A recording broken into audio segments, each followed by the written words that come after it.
Ens vam conèixer en el graduat, en Xàtiva, estudiantes dos, i dia tras dia, anant a classe, pues, jo vaig veure un moreno molt guapo i vaig dir, vaja, que xic més templat.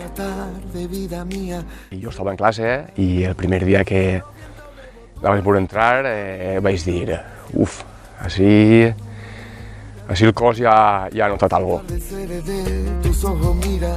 Tot va sorgir el dia del sopar, quan digueren que anava a fer un sopar de final de curs. Me'n recordo que jo dia, ai, vindrà o no vindrà, vindrà o no vindrà. Jo vaig dir, avui sí, avui és el dia, avui tinc que entrar-hi jo, d'alguna manera, avui té que passar alguna cosa. I res, i aquesta nit, pues, ens van donar el primer bes. Després d'estar quedant i jo vaig notar que m'agradava més de lo normal, però em van proposar anar-me'n a Irlanda. I li vaig dir, i en lo moreno que és, es va fer blanca. A mi em va xocar perquè jo entonces, a veure, no la volies com la vull ara, però li tenia molt de carinyo. Estava coneguent-la i volia acabar de conèixer-la. Era el primer any separats, però com ens volíem tant... No és que la distància va debilitar la relació, al revés, és que la va enfortir. Casar m'ajuda lo justetet, però molt bé, perquè el poquet que fa ho fa de categoria. Perquè jo soc una maniàtica de la neteja. Però és que en el tema de casa ella és molt més aplicada, és molt neta, un poquiu maniàtica, diria jo, però bueno. Mi persona favorita tiene la cara bonita, tiene una... ¿Y el anillo para cuándo? El anillo para cuándo? I ell me deia, tranquil·la, que plegarà, tranquil·la. Pues vaig aprofitar el dia del seu aniversari, que damunt eren els 30, que és un aniversari que el celebres un poquet més especial. El dia 27 d'abril de l'any passat, del 2018, jo feia 30 anys i ell em va fer una festa sorpresa. I res, vaig entrar a la cuina, li vaig fer rodilla en tierra i va ser un moment molt especial que recordaré per tota la vida. No m'ho esperava, en aquest moment estava nerviosa, no sabia si plorar, si riure. I el dia següent li vaig enviar un missatge, una pàrrafa enorme, i li vaig dir carinyo, m'has fet la dona més feliç del món. Tenia moltíssimes ganes de que arribara este dia, per això hem peleat i hem fet el que fera falta. Este any de preparatius ha sigut molt bonico perquè hem anat, quasi tots els dissabtes, la meva germana, ma mare i jo, anem a València, anem ací, anem allà. I avui és el dia i em vull de ganes de veure-me-la vindre vestida de nòvia. Tinc moltes ganes de veure a Eloi vestit de nòvio quan jo vaig a cara d'ell i a veure lo guapo que estarà. Igual que per nosaltres és molt important i molt emotiu que estem tots junts així, crec que per a vosaltres també és molt emotiu l'estar tots junts així i passar-nos-ho molt bé.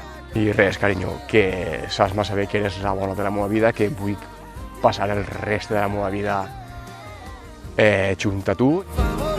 Te vull moltíssim, eres l'home de la meva vida, eres la persona que em fa feliç cada dia, tens un cor que no té cap i el vull que en locura. I avui em faràs la dona més feliç del planeta.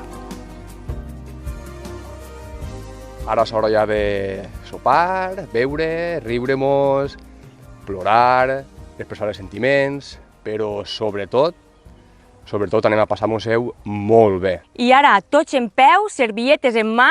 I ara sí, tot per l'aire. Quizá no fue coincidencia encontrarme contigo de nuevo.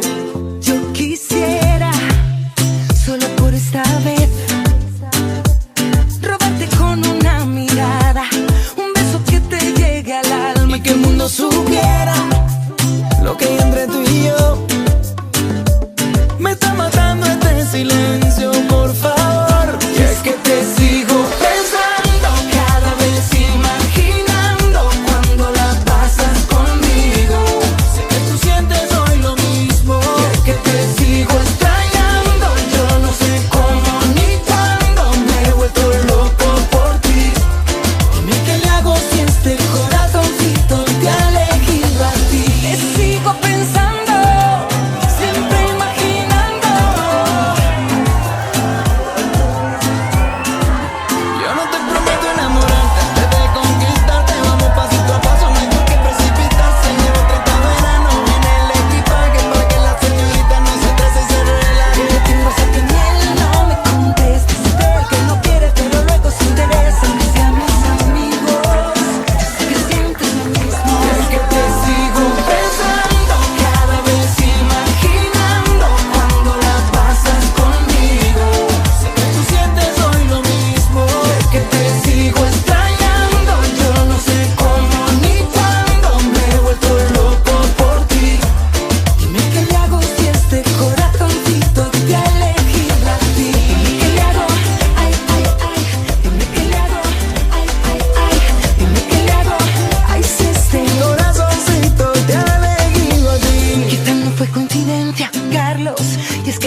mundo si conocerte fue el destino para mí.